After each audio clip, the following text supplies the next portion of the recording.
एक ही कवित्त में कई चरित्रों का श्री प्रियादास जी महाराज ने स्मरण कर लिया है। आए गृह त्याग यहीं से आरंभ किया, पर घर कैसे छोड़ा इसका संकेत मात्र प्रियादास जी ने किया, बहुत विस्तार नहीं किया। आप लोग श्रवण कर चुके हैं कि श्री ठाकुर जी श्री जी की अत्यंत प्राणप्रिय सखी श्री विशाखा जी, जिनका स्वाधीन भर्तृका भाव है, ऐसी श्री विशाखा जी ही श्री हरिराम व्यास जी के रूप में प्रकट हुई। श्री हरिराम व्यास जी का प्रादुर्भाव तत्कालीन बुंदेलखंड की राजधानी परम धार्मिक, आस्तिक, पौराणिक, ऐतिहासिक, राजनैतिक नगर, महानगर ओरछा में विक्रम संवत 1567 में आपका जन्म हुआ।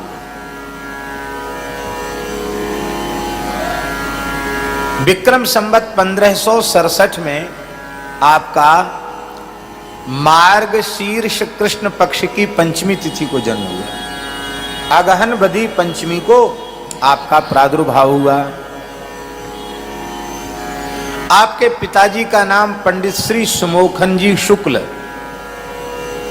एवं आपकी माता जी का नाम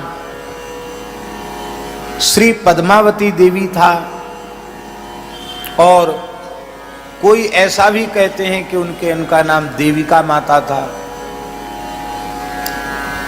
एक एक व्यक्तित्व के भी कई बार कई नाम हुआ करते हैं, इसमें भी कोई आश्चर्य नहीं है, दोनों ही ठीक हैं।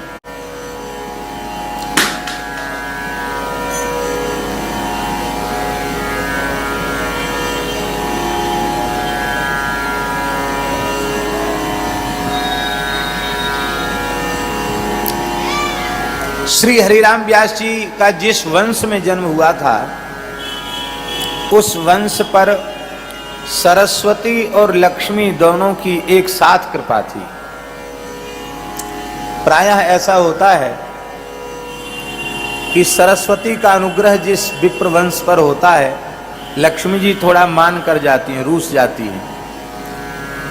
लक्ष्मी जी की विशेष कृपा होती है तो फिर वो निरक्षर भट्टाचार्य होते हैं, पढ़े लिखे नहीं होते।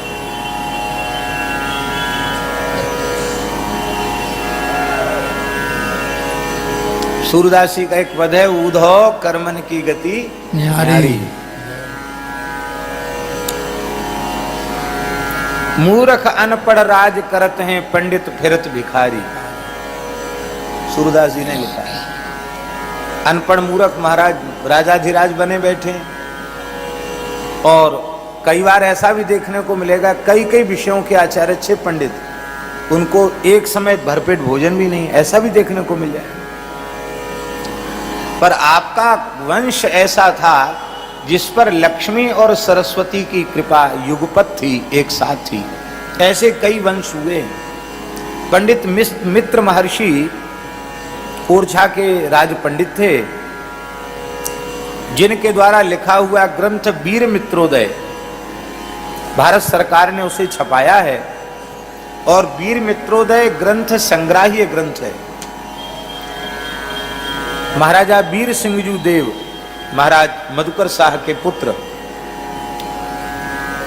उन्होंने कहा कि आपके जैसा विद्वान भारतवर्ष में फिर जन्म ले, इसकी संभावना कम है। भयंकर मुगल काल चल रहा है, धर्म ग्रंथों की होलियां जलाई जा रही हैं। ऐसी स्थिति में तमाम ग्रंथ लुप्त हो चुके हैं, तमाम ग्रंथ लुप्त होने के कगार पर हैं, तो आपका ज्ञान भी आपके साथ चला जाएगा, तब तो सनातन धर्म की बड़ी हानि होगी। आप कोई एक ऐसा ग्रंथ बनाइए जिस ग्रंथ में सांगोपांग सनातन धर्म हो, सनातन हिंदू संस्कृति का कोई ऐसा अंग ना हो जिसकी चर्चा उसमें ना हो। तो आपने बहुत विशाल का एक ग्रंथ बनाया, वीर मित्रोदय। बहुत बड़ा पोथन है महाराज, इतने मोटे मोटे खंड हैं, अलग अलग प्रकाश हैं। तो उसमें मित्र महर्षि ने, हमने वीर मित्रोदय को एक बार सरसरी दृष्टि से देखा है, तो उसमें आरंभ में उन्होंने लिखा है कि मेरे घर में सदा झगड़ा होता रहता है। श्लोक मुझे याद नहीं है, उसका भाव बोल रहे हैं। मेरे घर में सदा झगड़ा होता रहता, किसमें? बोले सरस्वती और लक्ष्मी में। सरस्वती कहती है हम ज्यादा कृपा करेंगी, लक्ष्मी कहती तुम कैसे, हम ज्यादा कृपा करेंगी। तो दोनों स्पर्धा पूर्वक हमारे ऊपर कृपा कर रही है, ऐसा उन्होंने लिखा। राजाओं के जैसा ऐश्वर्य। उन्हीं मित्र महर्षि ने वीर मित्रोदय में वर्णन किया है, कृष्ण जन्मभूमि में विशाल मंदिर था और उस मंदिर को मुगलों ने तोड़ा और उस मंदिर को पुनः निर्माण कराया। पहले मंदिर छोटा था और उस मंदिर का निर्माण करा, कृष्ण जन्मभूमि मंदिर का महाराजा वीर सिंह देव ने निर्माण कराया। इसका वर्णन उस काल के, उसी काल में जिस काल में मथुरा कृष्ण जन्मभूमि का निर्माण हुआ है, उन्होंने प्रतिष्ठा प्रकाश नामक एक अलग ग्रंथ लिखा है। वीर मित्रोदय का ही एक खंड है, उसका नाम है प्रतिष्ठा प्रकाश। विस्तार से वर्णन है कि कृष्ण जन्मभूमि की कैसे प्रतिष्ठा हुई थी, कैसे मणियों के दीपक थे जिनसे प्रकाश होता था गर्भगृह में, ये उन्होंने वर्णन किया है। और मथुरा के ब्राह्मणों को 81 मन स्वर्ण का दान वीर सिंह देव ने किया था। प्रतिष्ठा में कितना सोना? 81 मन सोने का दान किया था। बाद में उस मंदिर को लूटा गया और उसे तोड़ करके एक इमारत खड़ी कर दी गई, ईदगाह, और उसी के कुछ मलबे से बीच में एक मस्जिद भी बाजार में बनाई गई। तो कहने का आशय यह है कि ऐसे भी पवित्र वंश हमारे भारतवर्ष में हुए हैं जिन पर लक्ष्मी और सरस्वती की समान कृपा। आपका समय से 7 वर्ष की आयु में यज्ञोपवीत संस्कार आपका संपन्न हुआ और अपने विद्वान पिता के ही पास आरंभिक शिक्षा आपने प्राप्त की। बाद में आप काशी चले गए, व्यास जी महाराज, और अवतारी पुरुष तो थे ही। आपको सरस्वती ने प्रत्यक्ष प्रकट होकर दर्शन दिया था और कहा था कि आपकी पराजय नहीं होगी, आप सर्वत्र शास्त्रार्थ में विजयी होंगे। ये सरस्वती ने प्रकट होकर आपको आशीर्वाद दिया था, वर दिया था। इतने बड़े विद्वान थे कि काशी के विद्वानों ने आपको व्यास उपाधि से सम्मानित किया। नहीं तो पिताजी तो थे पंडित सुमोखन जी शुक्ल, तो हरिराम शुक्ल ये नाम था इनका। लेकिन काशी के विद्वानों ने कहा कि संपूर्ण सनातन धर्म के संपूर्ण रहस्यों को सांगोपांग रूप से या तो कृष्णद्वैपायन व्यास जी जानते हैं या इस युग में वर्तमान समय में हरिराम जी शुक्ल जानते हैं। इसलिए अत्यंत आदर पूर्वक काशी के विद्वानों ने उनको व्यास इस उपाधि से अलंकृत किया। व्यास उपाधि सामान्य उपाधि नहीं है, सर्वोच्च उपाधि है। काशी के विद्वानों ने इसे सर्वोच्च उपाधि माना और उस काल का सर्वोच्च विद्वान आपको सुनिश्चित किया गया। आप वहां से लौटकर ओरछा आए, बड़ा राजकीय स्वागत सत्कार आपका हुआ और फिर आपके मन में लोगों ने आपको सलाह दिया कि आप इतने बड़े विद्वान हैं तो इससे ओरछा राज्य की महिमा भी बढ़ेगी। आपको संपूर्ण भारतवर्ष में दिग्विजय यात्रा करनी चाहिए, विजय पत्र सबसे लिखवाना है। उस समय परंपरा थी शास्त्रार्थों की,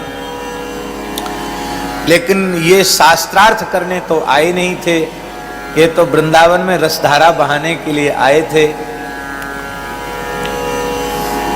आप विचार करने लगे, विचार करते करते अपने हितैषियों के साथ विचार करते करते इस निर्णय पर पहुंचे कि बहुत लंबा समय बीत जाएगा पूरे देश में दिग्विजय यात्रा करने पर काशी विद्वानों की नगरी है, काशी के विद्वानों को चुनौती दी जाए और काशी के समस्त विषयों के विद्वानों को परास्त करके यदि वहां से विजय पत्र मिल जाए तो फिर पूरे देश में दिग्विजय यात्रा करने की आवश्यकता नहीं है, दिग्विजय यात्रा मान ली जाएगी।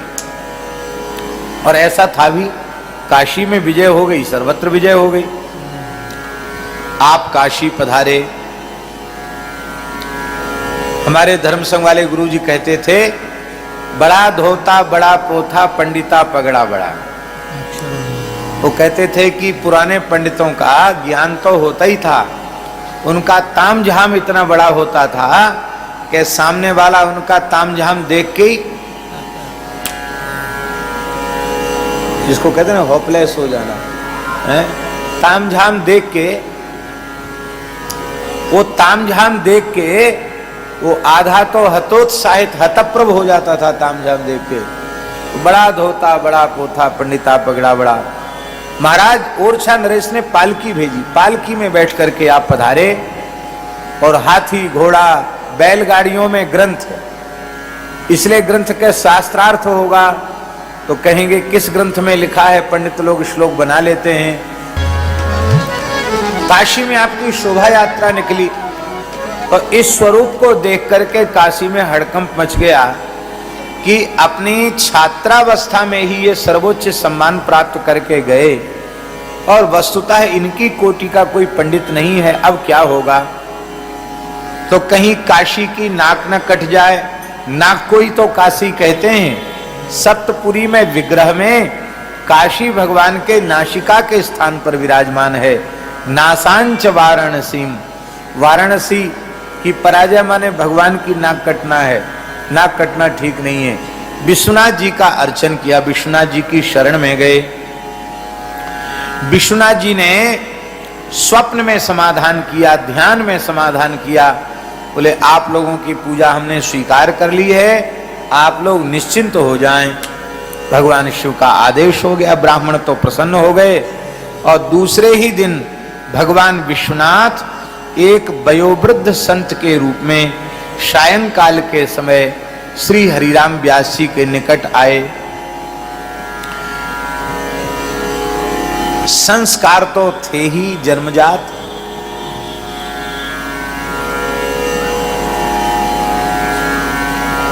गौ ब्राह्मण संतों का समादर करना चाहिए, ये संस्कार तो जन्म से ही प्राप्त थे।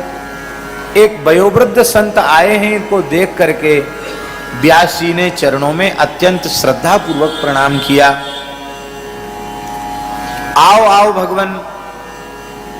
भगवान विश्वनाथ संत वेश में आए थे। उन्होंने कहे महाराज मैं तो बिल्कुल पढ़ा लिखा नहीं हूं, कभी किसी विद्यालय में पढ़ने गया नहीं, आप तो बहुत बड़े प्रकांड पंडित हैं, आप हमारे जैसे व्यक्ति को प्रणाम कर रहे हैं। सामान्य व्यक्ति करे महाराज आप संत हैं, आप कैसे पधारे।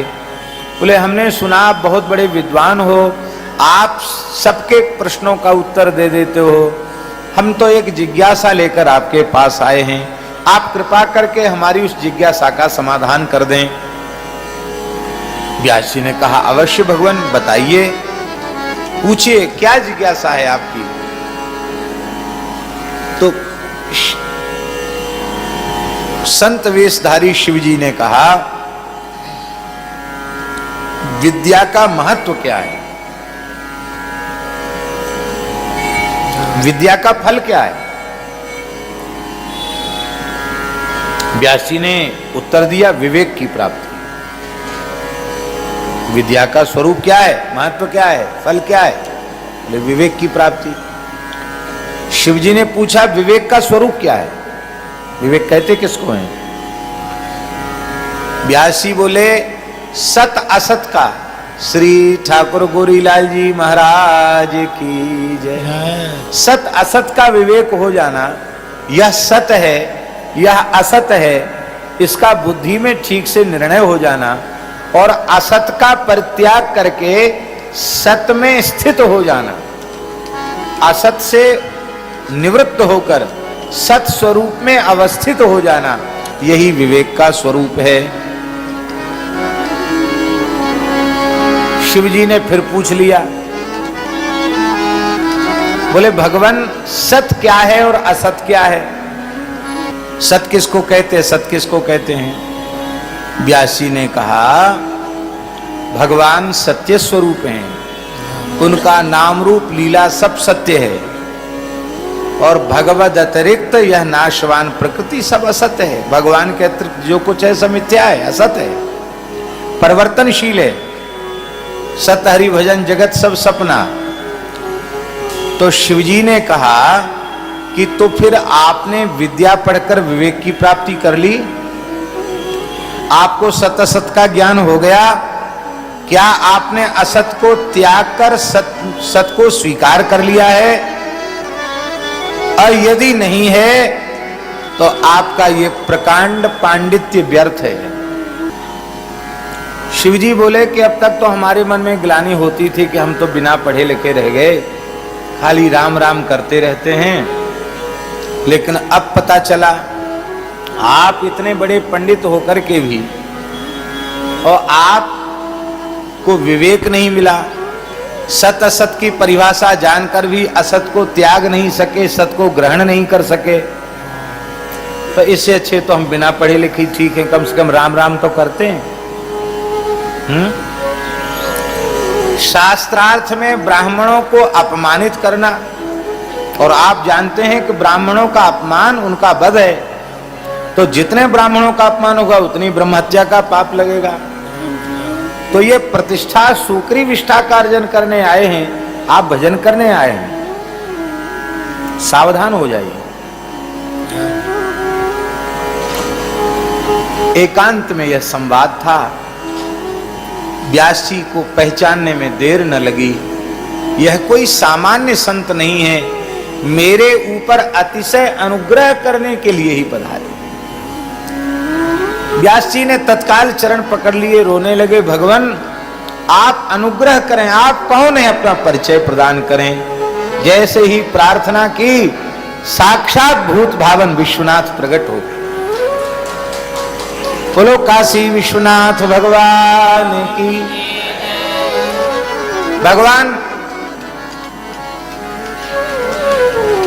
भगवान शिव प्रकट हो गए।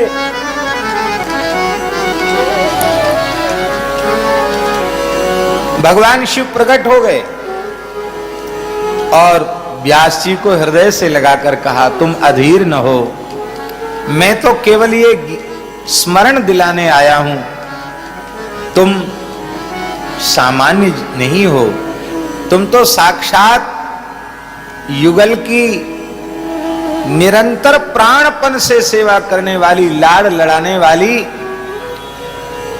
सहचरी श्री विशाखा जी हो। आप साक्षात विशाखा जी। स्वरूप का बोध कराया। आप इसीलिए आए हैं, वृंदावन में रसधार बहाने के लिए आए हैं। वृंदावन चले जाओ, इस प्रपंच को त्याग दो, और बस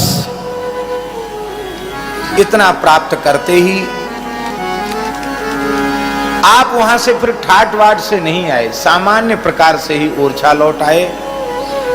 आपने कोई सभा ही नहीं की, मन एकदम संसार से विरक्त उदासीन हो गया और आप लौट करके ओरछा में आ गए। बोलो भक्तवत्सल भगवान की जय। तो व्यास जी भूल ही गए कि मैं हरिराम हूं। थोड़ी देर के लिए तो उन्हें अनुभूति हुई कि मैं, जब शिवजी ने कहा कि तुम तो साक्षात विशाखा हो, तो उन्हें अनुभूति हुई कि मैं विशाखा स्वरूप में ही हूं। बोलो श्री विशाखा जी की जय।